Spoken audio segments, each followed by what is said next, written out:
Mind Leaf CBD. I'm a lot calmer with this read. You know why? Because I'm using these products from Mind Leaf. Liz came on the show multiple times. Awesome story on how she got into this. They are making all their products. We got the barbecue pretzels. The pretzels are fire. The tinctures, those are my big thing that I use. I go to sleep with those. The tinctures knock this groundhog out every time I go to bed. The CBD gummies are great, and the Delta 8s. The Delta 8s are fantastic. They'll put you on the moon. Seriously though, this is a fantastic CBD product. I stand behind it. I got to use all of their stuff, and it is 100% the go-to thing I use now for joint pain, for going to sleep.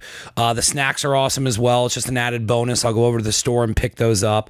Liz is one of a kind. You can follow their social media, Mindleaf CBD, and then it's mindleafcbd.com that you can order all their stuff online. So if you're not local to the area, if you are local, I suggest you go over to the shop. They have a really cool shop over on College Hill. It's actually close to Giacomo's, which is another sponsor. But that's Mindleaf CBD. Get your tinctures, get your Delta 8s, get your gummies, get all of your CBD needs from Mindleaf. We're doing pop-ups and things together as well. So follow their social media. We are connecting them into the network. So go support them because they support me. Appreciate it, guys. Thank you. At Sabrachi Jewelry Design, or Sabrachi. I don't even say his name right anymore because of Zach. He's a sponsor of Now We Go, and he's a sponsor of this show. He's a dual sponsor. He's a gemologist. He's a jeweler. He's specialized in CAD design, and he's also a branding specialist. You need anything at all done in those categories, Matt is the best motherfucker for that. It's D'Antonio and Klein Jewelers in Philadelphia, PA, and he's also going to be doing it soon to be in Lehigh Valley, PA. You can call or DM for appointments. He's in Philly on 726 Sanson Street, and you can follow him on social media at Sabraki Jewelry Design. He's made pendants for finishers. We're working on stuff together. It's not just jewelry. We're working on pendants and all kinds of things. He's making rings. He can do anything that you need, from design to gems to jewelers. He is the real deal, and I'm excited. He's a childhood friend who grew a diamond business. He's a jeweler. We did a podcast with him. It's a cool story. Check him out. Sabraki Jewelry Designs. Mad J's Barbecue, www.madjsbarbecue.com. They take cash, they take credit card. You can order online. Order online is the easiest for everybody. They can also call in their order. They got 2 locations. They are killing the barbecue game. Started out small. Now these guys got 2 separate locations. They're doing catering. They're doing pop-ups at Seven Sirens Brewery. What else can these guys do? The Nazareth location is over at 52 East Lawn Road. Anybody knows where Nazareth is? It's down past 7-Eleven, right next to Rita's. Shout out Calandra. They are at 52 East Lawn Road, and that's 610-365-7275 and www.madjaysbarbecue.com. Justin just opened up the second location, and he is a part of Willow Creek Brewery, and that is 643 Penn Avenue, West Reading, Pennsylvania. I'm going to be having these guys on the show, and they are crushing barbecue, catering, in-store, pickup. They're doing it all, man. They're doing it all. Check them out at madjaysbarbecue.com, and thank you for being a sponsor. Precision Laser. Precision Laser is a family-owned aesthetic laser practice in Easton, Pennsylvania that was founded in 2019. They offer laser hair removal, laser tattoo removal, vascular and pigmented lesion removal, acne treatment, and more. Their team of licensed experts use cutting-edge technology and safe laser protocols to deliver you the best skin results throughout Easton, New Jersey, and the greater Lehigh Valley. They provide free consultations and affordable pricing to make laser treatments accessible to you all. To learn more about their services or book an appointment, please go to precisionlaserspecialist.com or call 484-306-0089. They are located at 42 South 3rd Street in Easton, PA, 18042. What are they running this summer? Hair removal. I'd like to get this whole thing removed because what do I want? A summer beach bod. They are running for $165 per session. You pick 2. Armpits, bikini Brazilian, upper legs, lower legs. This is what we're doing with them. I'm excited to have them, and I'm excited for them to be working with us. They're on the podcast. You can check out everything they're doing on the website, and thank you for being a sponsor. Look good this summer. Look good. Yeah, and who cares? And someone's like, but you've done, like, I don't fucking care. So we're almost at 200. Okay. Welcome to Never Again Radio, man. How are you? Doing well. How about yourself? Thanks for having me. I'm all right, man. It's been busy. You get to see the breakdown of the studio. Yes. We're moving eventually. We got to wait on permits and zoning and shit. You reached out to me, I think a couple weeks ago.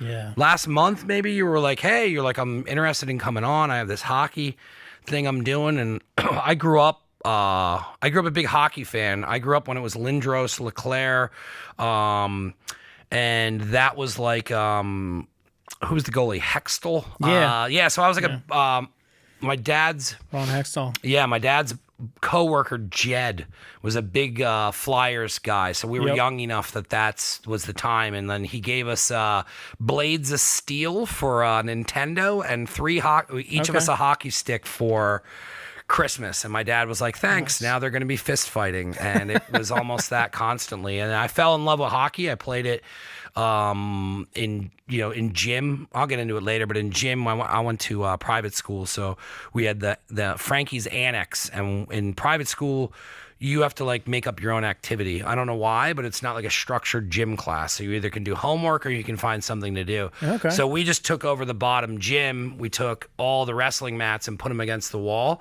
and you could only check on that wall. And then we started playing floor hockey, but we had a couple of teachers that loved hockey, and then the teachers started coming down and playing hockey with us. And then the one guy loved that we were doing that so much, he took us a bus trip to see the Devils.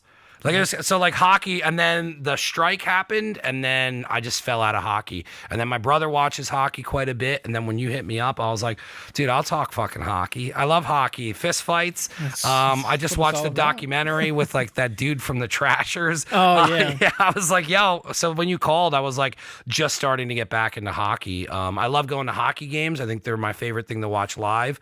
I love the temperature of the building, and I love it's a dope sport. How did you get into hockey? Did you play it as a kid? Was it when you were older? Yeah, so basically I started skating lessons when I was about 2 or 3. I basically, growing up and stuff, I played every kind of sport under the sun, but the only one that really took and that I stuck with was hockey. So around the time I was 4 or 5, I got involved in this hockey clinic over at Bethlehem Municipal Ice Rink. The outdoor rink here, in Bethlehem. And from there, I basically stayed with it until I was about 13. I ended up going back to that same clinic where I learned how to play, and I helped coach for community service in high school, and then I kept That's crazy. You were into it that much, you were coaching? Oh, yeah. That's crazy. Yeah. How were the other guys older than you? Were you like the youngest dude coaching? So when I started at the time, there was one guy. His name was Rich Solari, and he's a family friend now, but he was the only guy that was doing it. And it was maybe about 20 kids that were in the program, and it was just every Saturday morning. It was like 9 o'clock in the morning, just getting out there on the ice, cool, crisp mornings when they had ice in the outdoor rink. And he would just do it. And it was drills, learning the fundamentals and the basics. And I basically kept with that, like I said, till I was about 13. And then ultimately I came back around, and that's when I coached. And at that time, when I coached, it was just me and him and a couple of the parents that would help out and stuff. But yeah, it was the two of us. I was the only kid. We had a goalie that was like 70 years old, and he was just glove handing all these saves off of me and some of the kids. It was wild. Yeah. Yeah. So then where did it grow from there as to where, I mean, because the whole reason you're on is that you started a hockey team, and we'll get into that whole story and whatnot, but I mean, you're a part of, you run the Cookie Dusters. Yes. So like, where did your journey go then from coaching to college to where did you start playing, like not minor league, but did you start playing like around here in leagues, and then like you kind of grew it and were like, fuck it, I'm going to do my own thing? Like what kind of grew into you doing this on your own? So like I was saying before, it was the only sport for me that really took, and I don't know if it was just the physical aspect of it, just all the blood, guts, and gore, and everything that went into it, and just the sport in general, I think is awesome and fun. But I think I really think I just enjoyed how rough it was. Like it's a rough. Yes. Like it's cold. It's Yeah. like your equipment's. You know what I mean? Like it's not. It's not like a very lighthearted thing at all. No, I mean, when I played baseball, it's fucking hockey. Yeah, when I played You're making me baseball, love hockey I all was over out again. in the field with my hands in my Chewing on shorts, the glove. throwing my glove up in the chewing air. on the glove. I could care less. But Yeah. in hockey, you're out on the ice, you're in it. So Yeah. you're in the thick of it. But yeah, I basically, I was in that clinic till I was 13. A lot of people, or a lot of my friends, and a lot of people I play with, and just kids in general, they would get involved in, like your, what the heck's the thing I'm looking for here? You would get involved in like travel hockey. Yeah. And I unfortunately never got to do that. Just because I was into all kinds of other stuff. My parents didn't want to invest the money and whatnot, and hockey's just super expensive in general. Yeah. So, unfortunately, I never got to do that. But I did learn a lot from the clinic, and then I jumped into high school hockey when I was actually in 8th grade. So I was in middle school, and I was playing for Freedom High School in Bethlehem. They had a hockey team? So they did and they didn't. It was considered... They did if they had enough people to play? No, it was considered club, and we were kind of... so it's like when you go skiing and they take you to Blue Mountain or whatever, you're leaving the school...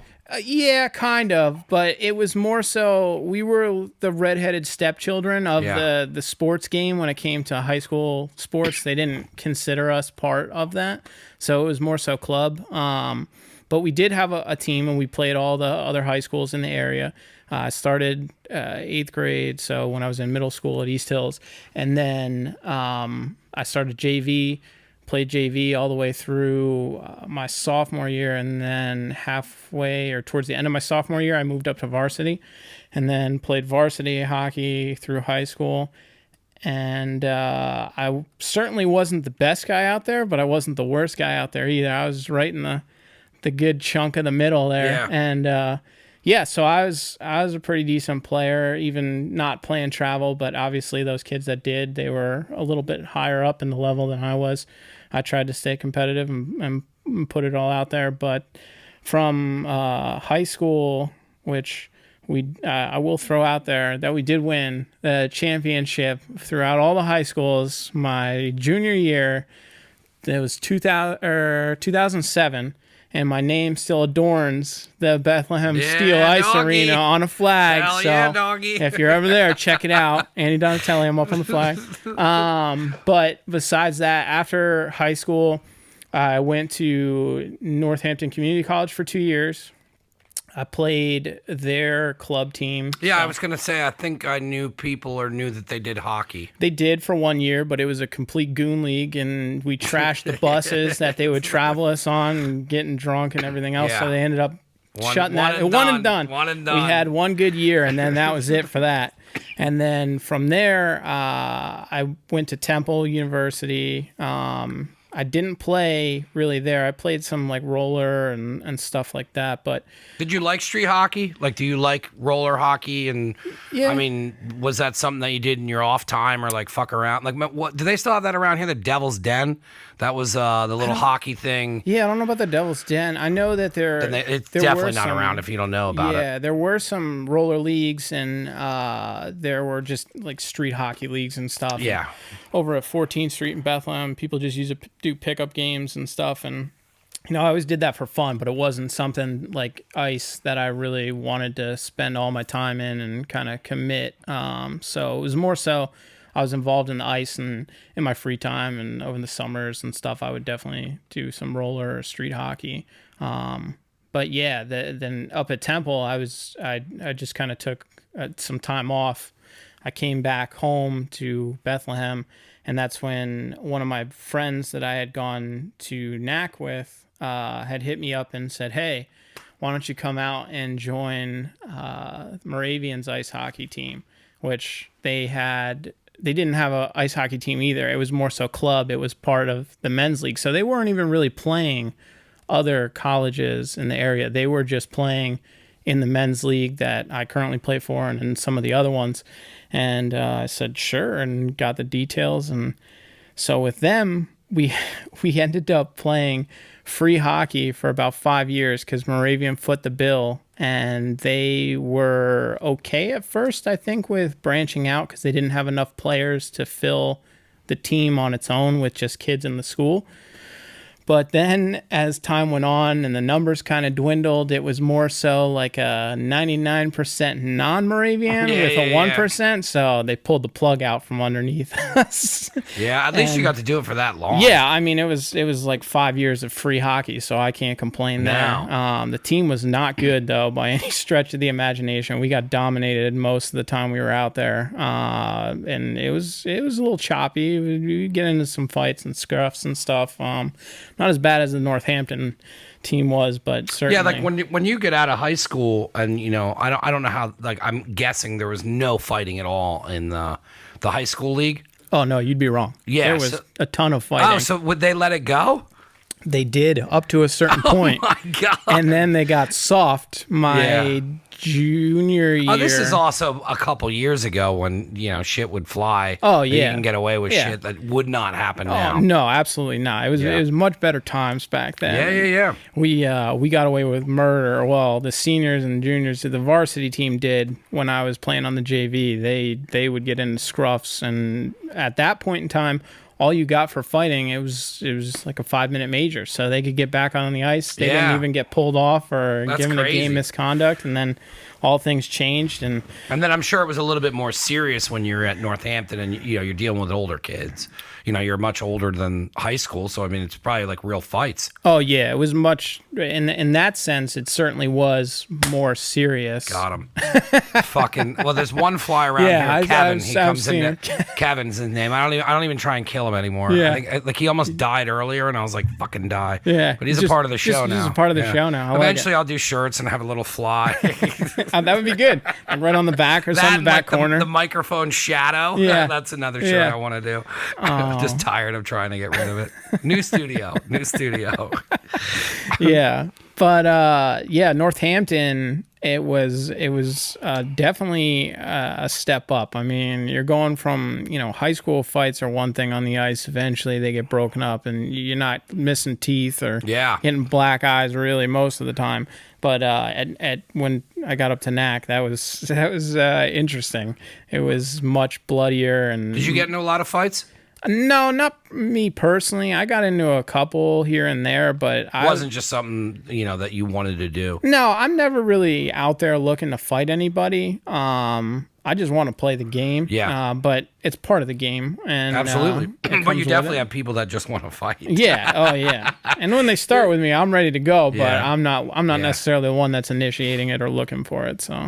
So then you're in Northampton, and then you get out of Northampton, and then you're over at Moravian. Moravian pulls the plug on your 5-year. Yep, my 5-year plan. Yeah, your 5-year plan. Yeah. So I mean, you obviously want to continue playing hockey. I mean, just from having this conversation so far, it's something that's in your DNA to want to constantly do it. So what happens when that's out? Because I'm sure some of the people are like, all right, cool, like we're done playing hockey, and then there's always the one person that's just like, well, where are we playing hockey next? Yeah. So like, where did you play hockey after that? Because obviously you're the person that's like, cool, where are we going to play hockey? Yeah. I mean, for me, it was just like the rug got pulled out from under. I mean, I knew it was coming, but it certainly was definitely like the rug just got pulled out from underneath me, and basically I had to think about what I wanted to do, because at that time I got some offers from some of the other men's league teams that were in that league to play with them, and these are the guys that I've been scuffing with and getting into it, and talking about their mothers and stuff out on the ice. So I didn't necessarily feel like I wanted to jump on board with that. And no, but I mean, from their point of view, they probably always saw you as like, a better player on the other team. So I mean, it's kind of cool that like they were like, hey, like you're not playing that, but like we could definitely use you on like our team over here. Yeah, I mean, it was definitely nice. It was we used to play beer softball. Made me feel good. We had one player, Jerry the Baker, and he crushed third base. Okay. Like he was probably the best third baseman in the beer softball league, and he could also hit, and he was fat, and he took it very serious.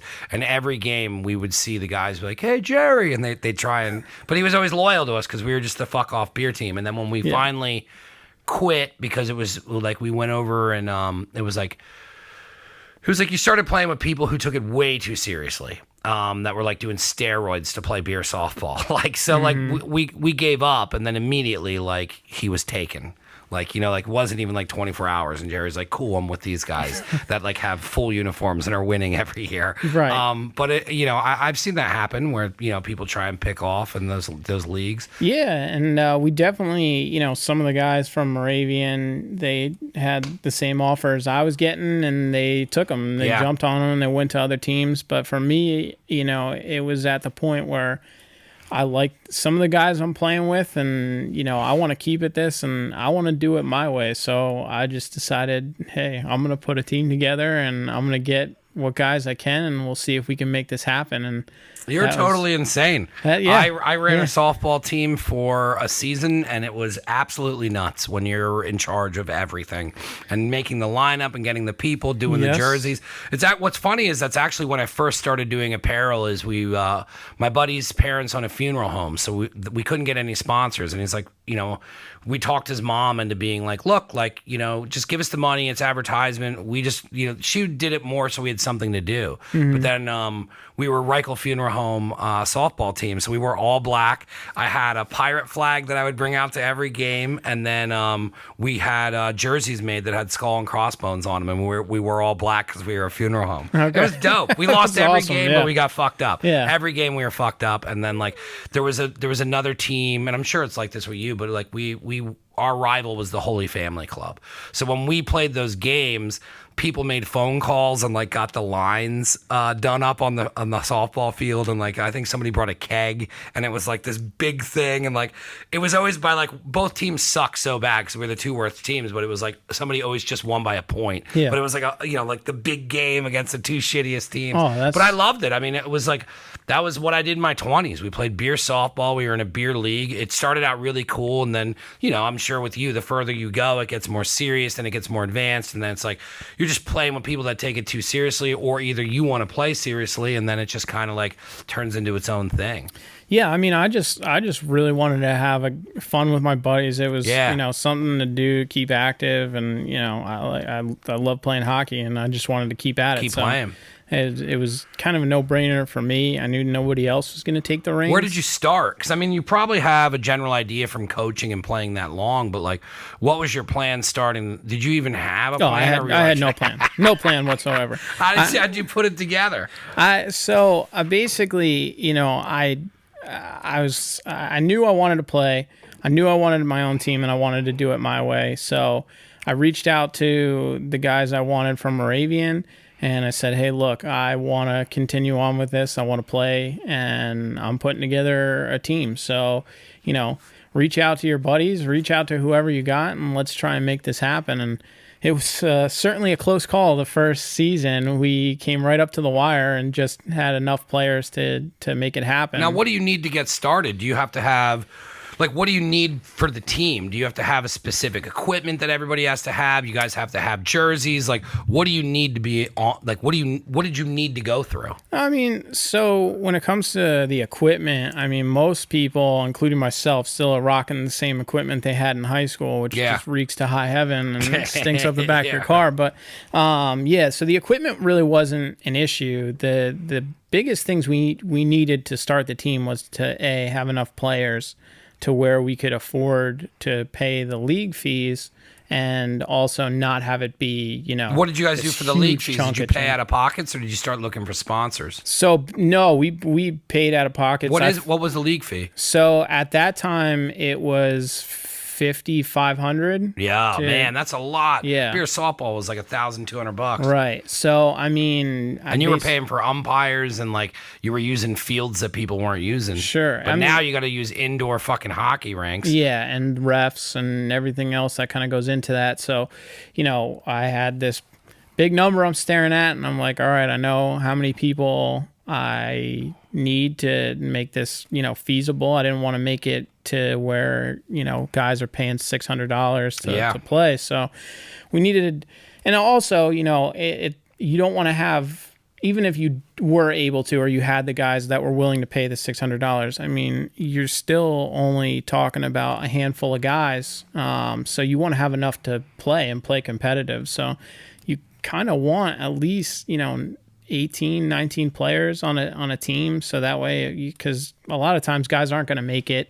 You're going to have spots on the bench that are open. So you don't want to be skating with 5 guys throughout the entire game, which did happen from time to time. And, we dealt with that and put up with it. But luckily we managed to get enough guys. And like I said, it was right in the nick of time, and we put it together and got the cookie dusters. Where does the cookie dusters come from? It was, it was in a dream, man. It was like Dirk Diggler with a neon sign above me and Boogie Nights. It just hit me, and I wanted something that could look or sound mean. I wanted something that was sexy. I wanted it all. So, I just thought about it and came up with the name. A lot of the guys, they have respectable lip lettuce, or muzzies as they say, and cookie dusters. So, and it's got a couple other innuendos that go along with it. So I thought it was good. Duster, a lot of us are just ancient, probably shouldn't be out there on the ice. Not ancient, but in the hockey world, we're not competing with these young bucks anymore. But yeah, so it kind of all came together.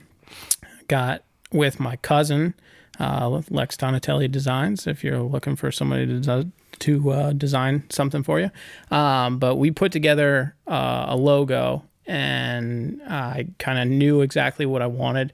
And it actually stemmed from Toy Story. I don't know if you remember, there's a short little scene in there where there's a hockey puck, and Mr. Potato Head says something like, "What are you looking at, you hockey puck?" But that little hockey puck, for whatever reason, just really stuck with me, and I was always a big fan of Toy Story. So I kind of took that, I made it a little mean, put a mustache on it, and is that the logo on your shirt? Yeah. So this is what we got here. So it's the cookie dusters, and worked with my cousin. We came up with it, and then. Now, do you put it on jerseys and shit? Like, do you have to get all your jerseys made? We did. Yeah. So you don't have to, but you look like a bunch of scrubs out there on the ice if you don't. What are your colors? Our colors, it changes and ranges depending on the jersey we're wearing, but for the most part, white, black, orange, and like a yellow. Yeah. But yeah, we didn't have to have the jerseys, but luckily, again, I found this awesome company, Men's League Sweaters, for anybody looking to start up a team and put together some jerseys for the boys. They just make awesome stuff. The price point's great. It was $69 a person, and it comes fully loaded with the name, number. That's awesome. Everything, matching socks and shipping and taxes, like all included. So it was a no-brainer. It was just awesome, and it worked out. And luckily, the guys were willing to pony up. So we got one jersey for the first season. All we had was black. And then the next season, which are now we call them the oatmeal alternates. Those are like a cream jersey we have. So that was like our white.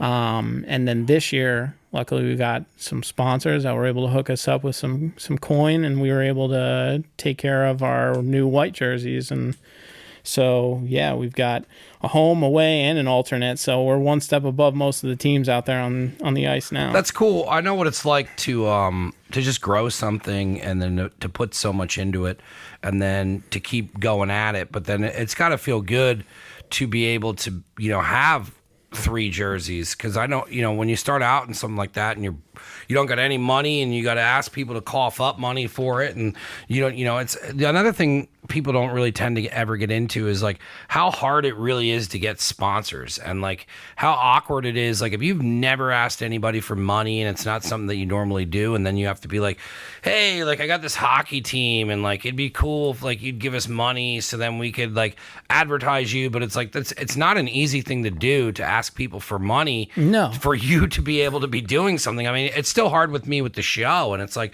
it's like I'll talk to the sponsors, and I do everything I can to make them money off this show. Sure. You know, it's not like I care so much. It's like I don't sit around and hope that the podcast does something. It's like I go out of my way to work with these people so they get their money back, which they always, you know, and it's just like, and the show helps itself. But like, you know, it's like in the beginning, like it was so foreign to me to ask for money. And then when you start like having to kind of separate the business and the pleasure, and you start kind of like building off of it and understanding where the money comes in and where you can do this and that. Like, it's not an easy task to do. So the fact that you took this from absolutely nothing to where you're getting things like jerseys, like that's fucking huge. It's not easy to do at all. Yeah, no, it definitely isn't. And, you know, like you said, you know, sometimes it feels like I'm going out asking for a handout and stuff, but yeah, I try to, you know, plug and push the sponsors and help them out just as much as they're kind of helping us out. And, you know, we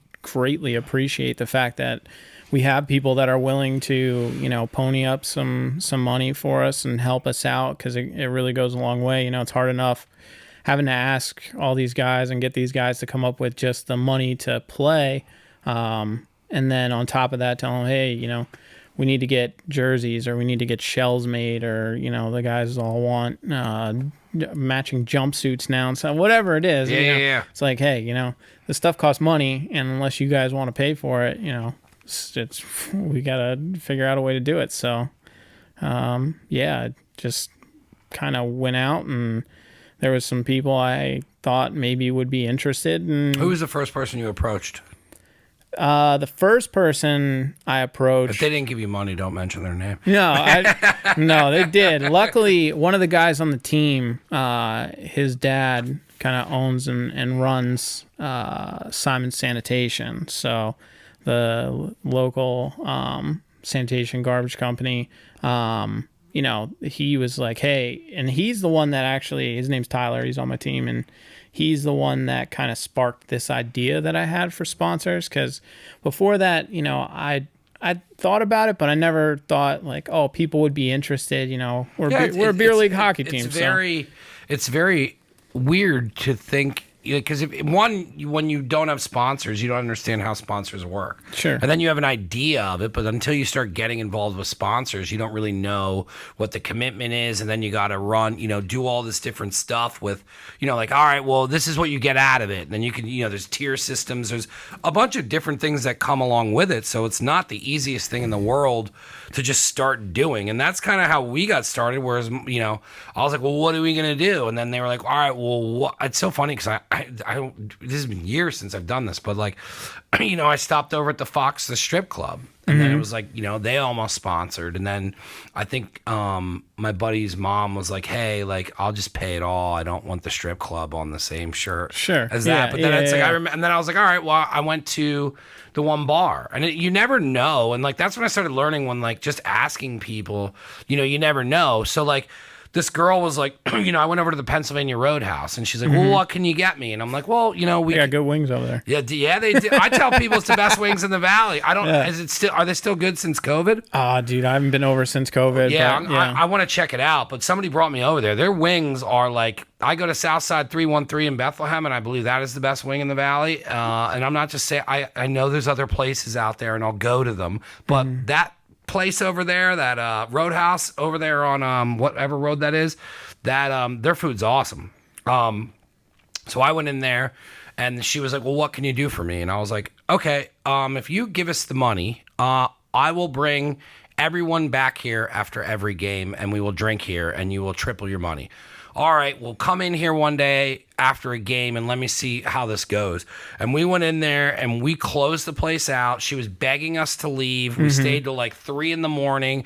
She came downstairs, was like, yo, get out of here. And I was like, this is what I'll do after every game. And then they were going to sponsor, but they spent the money on, it was between us and ZZO. And she had already dropped a ridiculous amount on radio advertising. But then I just kept going. It was a numbers game. You go to bar to bar to bar, and then finally, and then his mom just paid it every year, and then we paid for the T-shirts, and then it was just like everybody who played. Like that's the thing too, is when you got good people on your team that want to play as much as you do, then you don't. Oh, cool. We got to throw money in. They already know they're spending money for the year, but it does help when you got sponsors. Yeah. So, with Tyler, it was great because he was just like, hey, maybe Simons would want to sponsor us. And that kind of got the ball rolling. And I started thinking about, other places that might be interested. And, we had a couple parties at the Flying V in Bethlehem, a poutineery,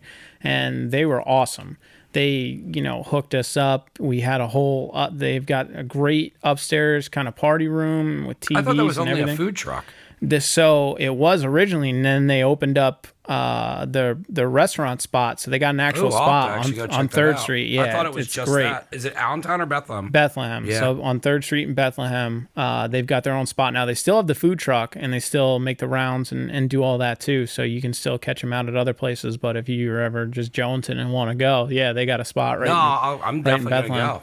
So, we had a couple of team parties there. And I got to talking with the owners, Matt and Chrissy, and I got to meet them, and we just kind of developed this relationship. And then from there, the one day I kind of reached out to him and I said, "Hey, would you guys be interested in sponsoring the Cookie Dusters? Because they're from Canada, they got a whole bunch of hockey stuff. They're into hockey, and they luckily said, yeah, sure. Well, we would love to get on board with you guys. And so that's how, we got involved with them. And then with the GOAT Pub and Pie in Stockertown, luckily I had gone to school with and was good buddies with one of the owners there, Sam. And he same thing. He was like, yeah, that sounds great. We're just starting up, and I know you guys are kind of newer or in the new kind of phase still, and maybe we can help each other out. And so, boom, we got 3 sponsors, and it all kind of happened, and managed to get us our new uniforms and a little bit of money that went towards team fees and stuff. So it's been great, and we're super thankful, like I said, to just have them, and that fact that they're willing to put money into us jokers. So, it's been great.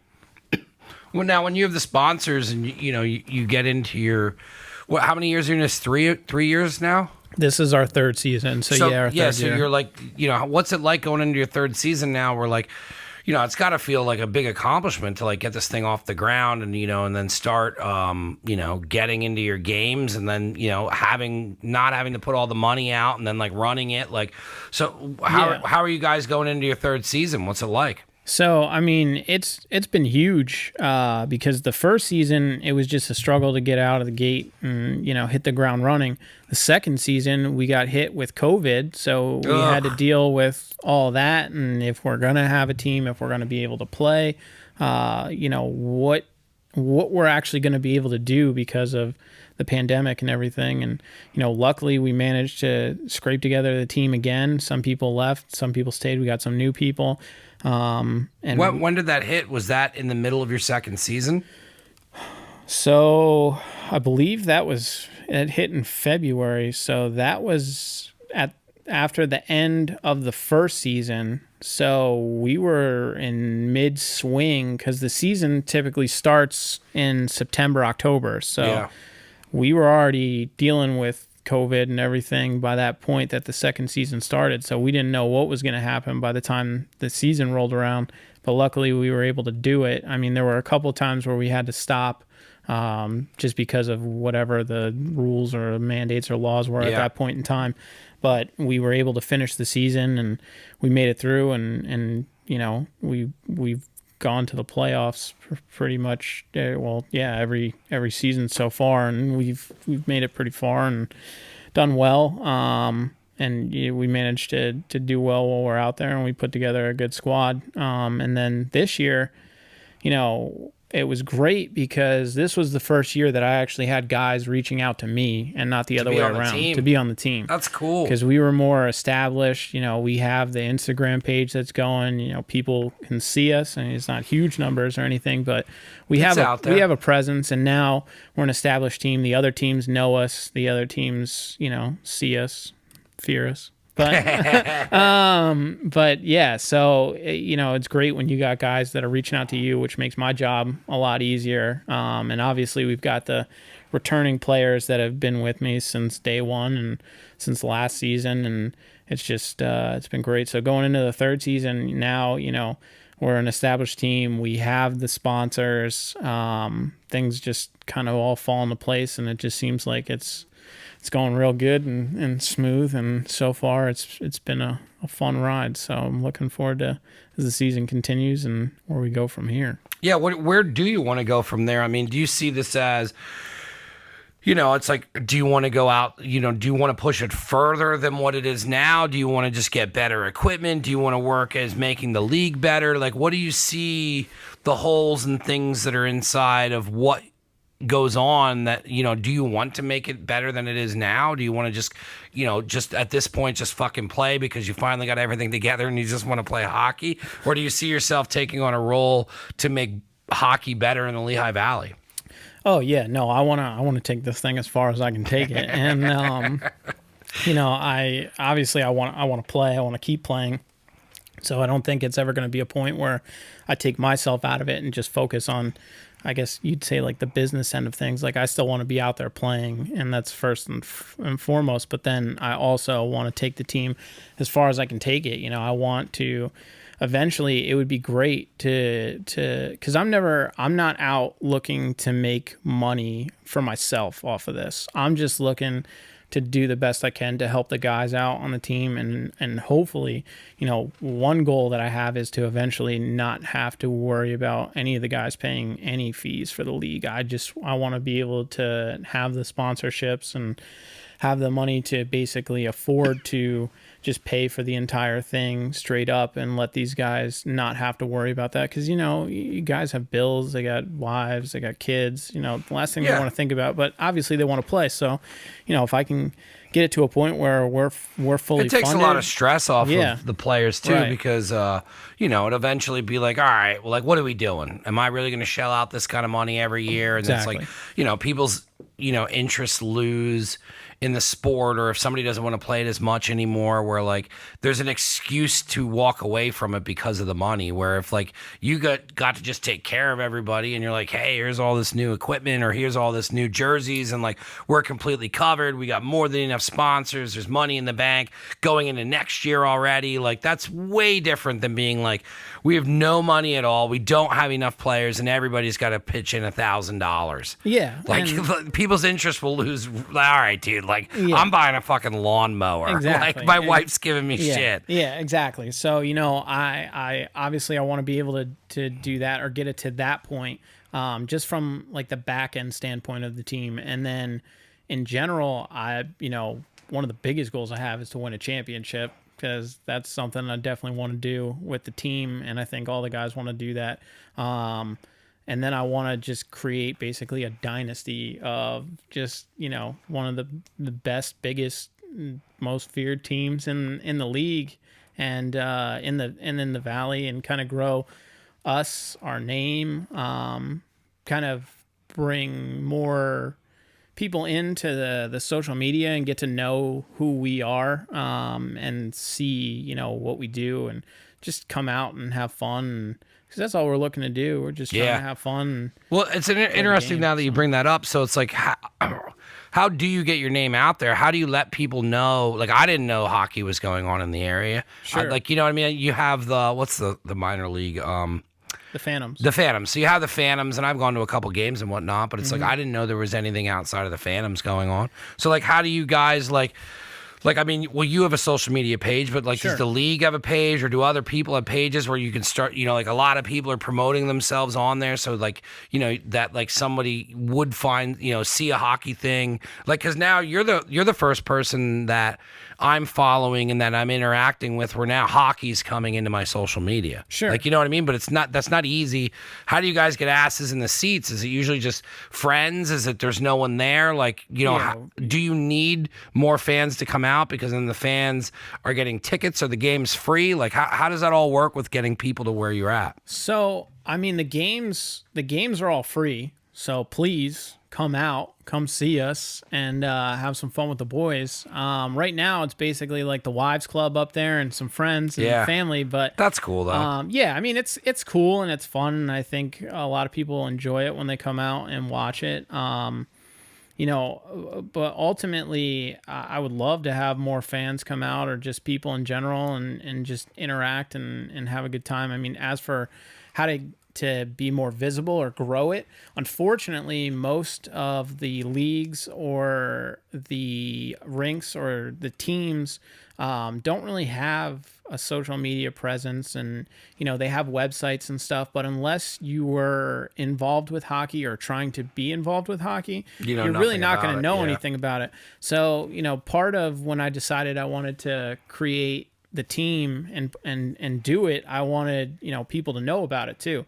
So I was we were one of the first teams and people to really develop a social media page, which at the time it was just something fun to do and post our scores and razzing some of the other teams and making memes and jokes and stuff. And it's a good way to interact. Yeah, and it's kind of evolved. It's gotten a little bit more tight since I started it, and I'm still trying to build it and grow it. And a lot of people love it, especially the guys, because right now, I mean, the big majority of the followers are guys in the league and hockey guys, and those are the guys that interact and tell me, oh, the page is great when I see them out on the ice, or we love it, or that's cool that you get that feedback. I didn't start getting that till I started going out and doing the food, and then people started coming up to me and they're like, "Hey, I like the show," and that it's great to have because then it's a motivation to keep doing it. Sure. And so that's another goal I have is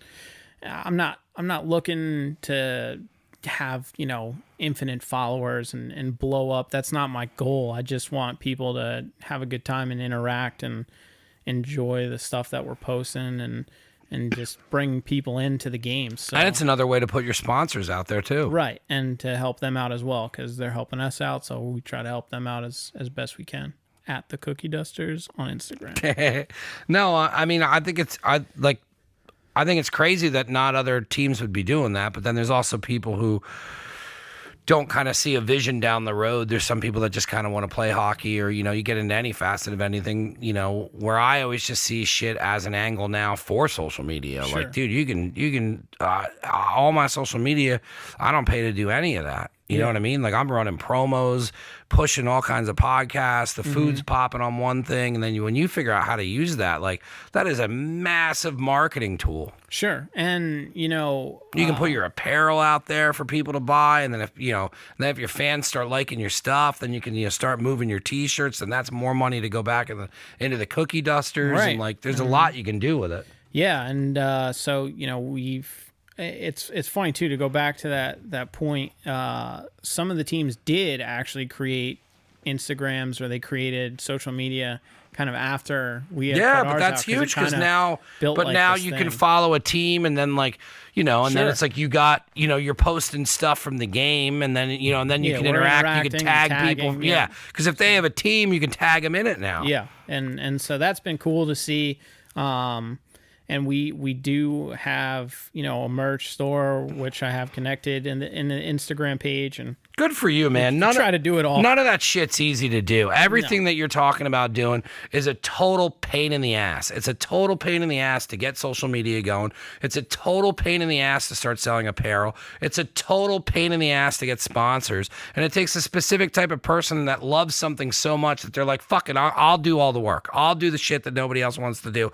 I'll get the fucking sponsors. I'll get this. Just you guys get ready to play hockey. And I remember doing that for beer softball. And it's like, and then with doing it now with this business and everything that you're trying to do. Like, dude, I remember just even starting my social media and not even know what the fuck I was doing. I still remember my first Instagram post. I'm like, well, you know what I mean? And then when you, then it's a full-time job to understand social media. And then when you learn it, you realize how much work it is. Yeah. And then it's something you can't stop doing because of an algorithm. And then it's like, then you have your real life over here, and then you have hockey in the middle, and then you got to fucking somehow make it all work. And then it's like, if you don't stop trying, you'll eventually get somewhere with it. But I mean, I knew from talking to you on the phone, like, you're so obsessed with this that you're like, hey, can I come on and like promote what I'm doing? And I'm like, yeah, if you want to, you can. And I told you, I usually put it on the person. And if somebody wants to push something, I love hockey. I think it's cool. Like, and then my mind starts going and I'm like, oh, it'd be cool to go out a game. And they're like, that's good social media. And then I'm like, but now I can tag you in it.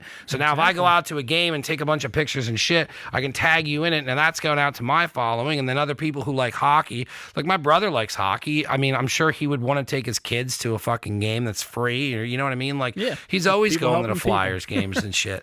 I don't know. It's cool what you're doing, but it also takes a very specific type of person. Like that whole merch thing, like that is such a nightmare. And then it's like, and then to get it all together, it's fun, but like then when you get it up and running and it's like, you got to shipping stuff out. Like it's, everything starts out as an awesome idea. Then it turns into a job. And then you're like, fuck, this is more work. Mm-hmm. And then you just pile up the work on. And then once you start spinning all the plates, like, hey, cool, we sold some merch. That money's going to help go to this. And then it's like, all right, cool, we're doing this. Or, all right, well, now we can put the sponsor's name on the, on the merch. So now here's another angle. So you can be like, hey, look, well, I got you on social media. I got you on a shirt. We're going to put you on this. And then the more things that you give them, the more money you can ask for. Exactly. Yeah.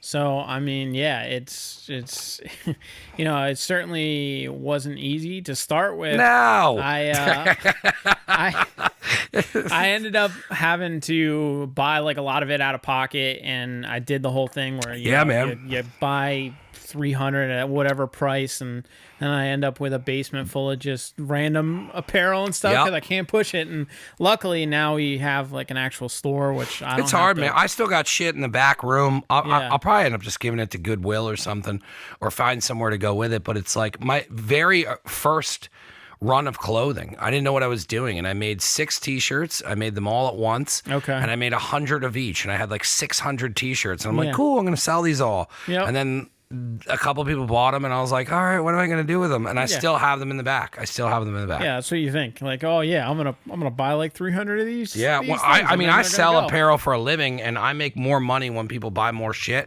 And I always tell people, like, yo, man, especially if it's like someone like you, or like, it's a passion project and they're trying to, to double the money. I'm like, yo, that's like, if you came to me and were like, yo, Mike, I'm gonna do 300 shirts, I'd be like, absolutely not. I'm like, start here. First of all, do a pre-order and try and sell 50. Mm-hmm. And if you can't sell 50, start texting all your friends. Like, I had a friend who's like, man, you were telling me that if I got T-shirts, I'd be sitting on them. And I'm like, you're going to be. Sure. You have to text all your friends and send them a picture of the shirt and be like, hey, you want to buy this? It's $20. And you cannot care about that text message if you want to sell 100 fucking T-shirts. And I tell everybody that.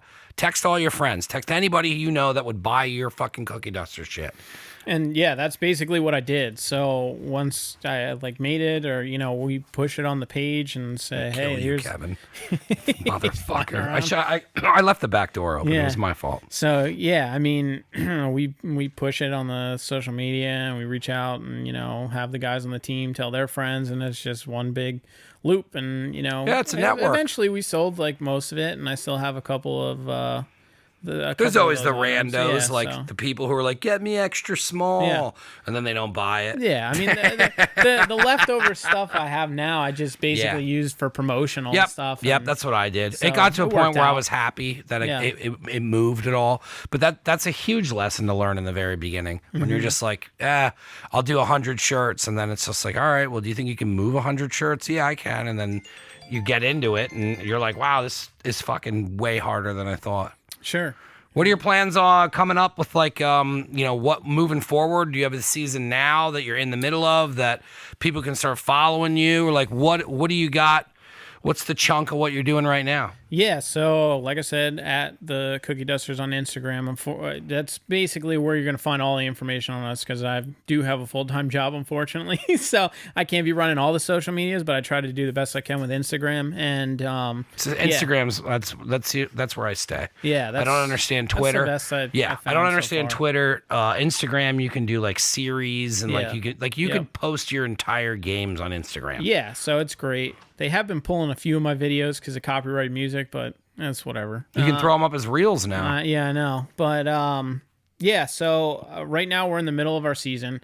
We are 5 games in. We got our 6th game tomorrow night, or depending on when this airs, it may be the following one. But check the Instagram. We've got the whole schedule up. And yeah, I mean, come out, bring the kids, bring the family. We got good, clean fun for everybody. Where do they do them at? So we are at the rink at Lehigh Valley, which is up in Whitehall, and it's in the back rink. There's 2 rinks there, so rink number 2, but the rink at Lehigh Valley in Whitehall is where we play all of our games. Yeah, and Do you ever go back here? There's a rink. I think it's indoor hockey. It's not ice. But did you ever hear the one back here? I think it was a league a bunch of guys started, and they actually pay for the warehouse and like built. Yeah, I know there's a couple roller leagues in the area. I get asked to play on occasion, but I'm usually too busy. I just never knew it was up. back there, and then I went back there Yeah. to. I was delivering something when I worked, there's like right back here. It's behind the studio, and then like when you're leaving kind of Nazareth, there's like a little industrial park, and there's a tumble cheerleader gym, and then there's like another business that like makes something, and I had to go to that business for a pickup. And when I got there, I said, "Yo, what's this building?" And he's like, "Oh, these dudes run an indoor hockey league." And like it's kind of a similar story, I guess, where like they did it and they want to play, and there's fees and they pay for the warehouse, which is probably not, I mean, it's affordable if you get a whole league to pay dues towards it. But I think that's what they do is they play indoor hockey there. Okay. Yeah, I'll have to look into it. I mean, I'll play like around the area and various. I just didn't know if you knew anything about it. No, yeah, no, I didn't know about that one specifically. I'll have to check it out. But yeah, for the majority or basically all of our games, we play at the rink up in Whitehall, and then on the 27th of November, we have our annual Thanksgiving Stuffing Saturday Invitational, which is a game I started the first year that we created the team. And basically what it is just basically like a pickup game for better I mean, it's basically a pickup game, but it's a scrimmage between either us or some of the other guys from various teams, and we kind of just put it together, and we invite like friends, family, and everybody can come out and watch. This year it's going to be bigger. We're doing 2 hours instead of 1. It's going to be 3:30 to 5:30 at the Bethlehem Municipal Rink. So it's in the outdoor rink, which is kind of cool because at that point it'll be a little cooler. It's an outdoor venue, so you get to What day is that? It is November 27th, which is the Saturday after Thanksgiving, from 3:30 to 5:30 at the Bethlehem Municipal Rink. And it's just a cool kind of it's like a Winter Classic type event, which is kind of cool, playing on an Olympic-sized ice rink, so it's bigger. The outdoor rink is actually bigger than the other ice rinks in the area. So that's always interesting. And, we'll have raffle prizes we'll be doing, and it's a good time, and everybody's really liked it. And Do you guys sell stuff at the game, like your shirts and all that stuff? Is there like a merch area, or do they sell hot dogs? So there is at the game. Usually they don't have. Usually they don't have the vending booth open just because we don't get enough people that it would be worth it. I see what you're saying. But when we do have this one, there'll be like various baked goods and stuff we'll be selling, and we'll have the merch out there and raffle tickets, and you get to win some stuff, and we'll maybe get some good swag from our sponsors and whatnot. That's cool, man. Yeah, that'll be a fun thing. How long does the season go for? So the season is a 20-game season. Like I said, we got our 6th game coming up here, and it goes basically up until around February, and then we have playoffs usually. Oh, I got plenty of time to go to a game. Usually we have 10 games before Christmas, and then we have 10 games after, and it kind of dies down a little bit before Christmas in December. So usually like 1 or 2 weeks before we kind of stop, and then we pick it back up again after the holidays. So yeah, that's who runs all the league stuff, keeping track of who's winning what game and where the teams are going and moving forward. This is the first year that we've actually been getting updates. Like some of the other leagues actually have stats and other things that they log and then send out. This is the first year they've been sending us the outcomes of the games. And so that's been kind of good, but I basically take care of that on the Instagram. I'm letting people know what the outcomes of our games are anyway. So, but yeah, I mean the league that's up there is basically run out of that rink, and they kind of set the schedule for the games and get the refs. So it's all structured. And it's usually between Monday and Thursday, and it's anywhere from 7:15 to like 9:45, or 9:45 is usually like the later game, or 10:15 sometimes. 7:15 is earlier. But yeah, it's all kind of scheduled out. We get the first half of the schedule, and then sometime around Christmas we'll get a second half of our schedule. And that's cool. So, I'm definitely coming out to one. Yeah, sure. I want to check it out. No, I want to. I think it's awesome. That you pushed it this hard. It reminded me when I was first starting to do stuff, and I was always the one person who was like, dude, let's take it to like this level, and like let's get our own t-shirts, and like fuck it, let's just make our own team. And I always enjoyed, because what happened with the softball team is like they wouldn't let us on their teams. And they're like, no, you're not on our team. And I was like, well, what if we created our own team then? And then like that's kind of like you learn so much doing that. And and before the show started, we talked about like, like how I got to just be doing this. And like, it all starts with just doing these things that like are fun, but there's real work inside of it. Like this is like, it's your passion and it's what you love doing. And like, there's times where like it's almost like, all right, I'm going to push myself a little bit. Let's see if we can actually get this team. But then what you get out of that is like life skills, business skills, networking, and like you just develop these things that you don't even realize exist when you do that. And then when you get those things, then the next year you come around, you're like, hey, I know how to like do this. Yeah. And then you push it a little bit further. And then if you realize that like, if you look at this down the road, it's like, all right, well, I can just keep pushing this and pushing it and like grow it bigger and then grow the Instagram out. And then like, okay, well now we have merch and then there's something here. And then like, if we can start putting clips up and then you can kind of turn it into this thing where people can now watch hockey on your social media and see exactly what you're trying to do with your team. And it's like, it's awesome that you would even want to push it that far. It's why I wanted to bring you on the show. Cause I was like, all right, well, if this dude's this serious about it, he's going to follow up and he's going to call me and he's going to do, cause I put it on people. And then if you just, it's usually, hey, I want to get on the phone. Because the texting and all that shit, like my life is so crazy that like I'll just turn around and I'll forget somebody texted me or something will happen where it's like, but if you get somebody on the like an old school phone call, you can tell everything in the first couple minutes. And I'm like, this dude's very serious about his team. Yeah. He wants to come on, he wants to promote it. And I'm like, I love hockey. And then it's like I said before, then I start seeing my things where I'm like, it'd be cool to go to a hockey game. And I'm like, maybe there's something else here. Maybe that Winter Classic thing. It's like, I can start trying to maybe promote it and then you can come back on. And then it's like, if I could do food at it eventually, and then like I'm like, all right, now I can start plugging him into the network, and that's going to help him do that shit. Sure. And I always give everybody the opportunity when they come on, and some people don't take the time out to realize that this is all a bunch of social media, and you can put it wherever you want. Right. And if you take the time and you know how to edit or know how to do anything, which you could look up on YouTube, you can cut this entire goddamn story up and put it all over your Instagram. Oh, and trust me, I plan to. I went to Temple photographer filming me the art, so I'll be chopping this bitch up. Left and right. I mean, you're getting your story put out there. I mean, I'll give you the whole raw footage to put on the Cookie Dusters YouTube. You know what I mean? Like, there's a lot here, but you know, I think it's awesome what you're doing. I always applaud anybody who's trying to do something very difficult, and you know, you're creating a hockey team out of nothing, and it was just really remarkable to hear that. Like, I love running into people that like it's just something and it doesn't leave, and it's just, you know, hockey is in your system, and it's like it took me a while doing this till I realized like, oh, like, you know, like especially like where I broke through to where I break even, like I don't need to go anywhere else, man. Like I love doing this. I'm never gonna stop doing this, and like this is just gonna get bigger because you know, when you push it to a point and you get over that hump, then all the work that you're doing is what you would be doing anyways. You're always going to work hard doing this, but when you get over that hump, now it's just you're still doing the same shit except for more money's coming in, more sponsors coming in, more eyes are coming in, and then it's just, you know, it's just rolling it down a fucking hill.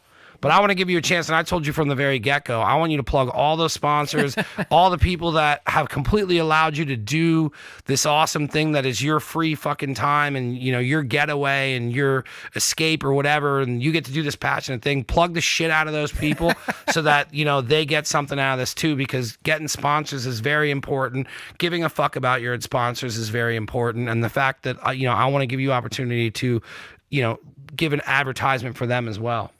Yeah, I mean, thank you for. Of course, man. Anytime you want to come on, and giving me the opportunity to put this stuff out there. Plug and talk about that. it, so. I didn't know that outside hockey thing exists. Like, come back on, and if you want to bring somebody else on, or if you just want to do me and you again, I don't give a shit. Yeah, but like, I'd love to. Yeah, we'll plug the shit out of that whole thing. Like, that's so cool. I didn't know they did that. Yeah. So I mean, it's just the outdoor thing, the stuffing Saturday invitation. That's all like me. I'm putting that on. Yeah. It's like not any of the rinks or anything, and it's just something fun to do. Like another thing we have going on right now.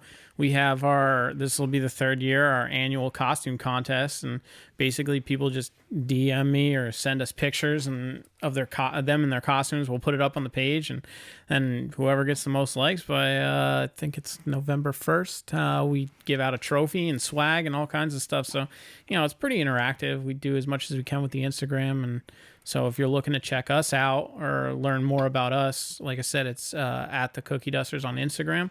Our sponsors, which again, we are super grateful and happy to have them, and that they give a shit about us and want to invest in us. We have Simon's Sanitation, which if you're in the need for any commercial or you know, at home garbage needs, hit them up. You know, we're known for cleaning up the trash on the ice. They're known for cleaning it up off. And then we got the Flying V, which is the poutineery. I'm definitely going to check that out. Yeah, best poutine south of the border. And if it's cool that they fuck with you guys, but then at the same time, I didn't know they had brick and mortar. I always just always heard Flying V truck because they're always at the place down in Hellertown and Music Fest. They're all over the place. But I think they're actually doing a food truck seminar on Saturday. Okay. Or no, tomorrow, somebody told me. Yeah, I'll have to look at it. But yeah, the Flying V, they're on 3rd Street in Bethlehem. Great poutine. Check them out. Pick up some poutine. Come out and see the game. And, you know, then we've got the Goat Pub and Pie, which is just awesome. Yeah, those guys rule. Yeah, those guys are awesome. Great wings, great pizza. Try the pickles. Don't sleep on the pickles. I don't know. I don't know about the pickles. Do they come with anything? You gotta fuck with the pickles. I mean, they come out with like the cheesesteaks and stuff. But if you go, you can ask for like a side of pickles. But they're legit. I don't know what the hell they do. They came on the show. I went up there one night, and then I've been so crazy busy, I haven't got a time to go over there. But like, I need to go back. Their pizza's awesome. I was gonna go the other night. It's great. Yeah, I think we're gonna go. They're fucking awesome. Me and the boys are gonna go on Thursday, I think. So, but yeah, they're great over there. And they're off the exit in Stockertown. So, yeah, I mean, I think that's all of our sponsors. And, yeah, so. Cool, man. I want to thank you for coming on. If you're a first-time listener, first-time watcher, first-time anything, it's neveragainstudio.com. That has apparel on there. It has our past YouTube, past all the shows. Anything that has ever gone on in Never Again is on neveragainstudio.com. You can subscribe to the YouTube. That's going to give you the alerts because I run everything as a premiere. So the premieres will alert you. So you definitely subscribe to the YouTube channel. If you are into ammunition, nazoammo.com. I met up with Keystone the other day. There's some new ammo coming down. We turned, I think 5.56, 223, 9mm are all for sale. We're going to be doing some different things with Keystone. We're going to be doing some round tables, and he's going to be coming on the show a lot more. We finally got his podcast going, but that's nazoammo.com and neveragainstudio.com. Please check out the cookie dusters. If anyone's interested, I know there's like there is people that I know that are into hockey, so hit me up and we can kind of all go out to a game and just kind of check it out. It'd be cool to go see. Thank you so much for coming on. Definitely come back on when you are doing that outdoor thing, and we can even find out when it's going to be, and then we'll kind of like book a date, you know, if it's going to be like a week out or if you want to promote it 2 weeks out. But anything you ever need just with any of this shit, man, let me know. Come talk to you and shoot the shit too. Like I'm always down. So yeah, man. And then maybe we could team something up with bringing like one of your sponsors on, like the GOAT and you, and then we can just bullshit with beer. So we can do that way where it's a win-win. Yeah, or even the sanitation or any of the flying. I'd like to get the Flying B on the podcast, but it'd be cool to bring your sponsors on and you at the same time, and we'll just kind of hang out. Yeah, sounds good, man. Cool, man. Thank you so much for coming down. Thank you. I don't know. I don't ever know how to close these. I froze up. Thank you for coming down. Then what the fuck was I gonna say? That's it. Goodbye. Good night. Thank you. Thank you. Say thank you again. Fuck off. I never know how to end that show.